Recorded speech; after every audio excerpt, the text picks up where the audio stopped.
Hi guys, so I'm trying out this special project. So I built this from scratch, a wooden tray, some of these screws and nuts, and a carabiner to build this incense holder. So basically, you can put an incense here. So the whole purpose for this is actually, those mosquito coil.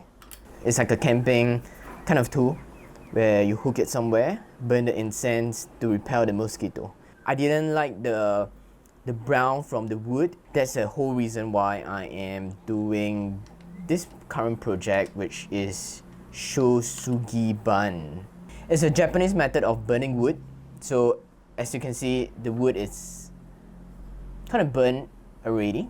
It's black now, but there's still some patches of brown here and there.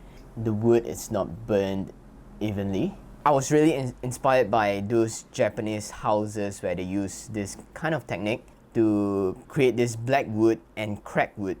So instead of this kind of nice wood texture, what I want to achieve is this kind of wabi-sabi kind of effect. A lot of crack here and there. This is the project for today, which I'm gonna burn this wood and I'll bring you guys along. So stay with me.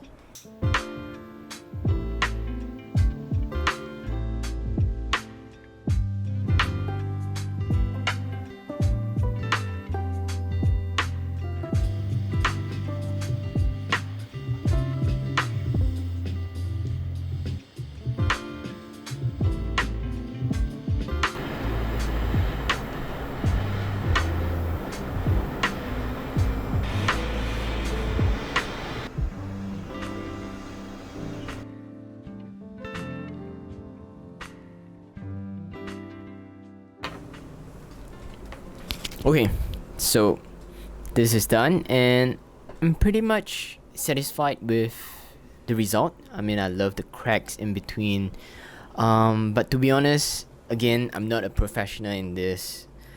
Probably did a lot of mistake. For example, I burned some area a bit too much and the whole wood kind of disintegrate, and it's currently still dropping off all those black debris. But all in all, I think it looks good. I love the whole effect as compared to the previous just black version. Yes, so just another thing about them is I'm not gonna use a mosquito repellent every day. So this thing is just on one of my shelf. I put some accessories, random stuff on it. It's a nice, dish that holds stuff. So yeah, the project for this Shou Sugi Ban, it's done.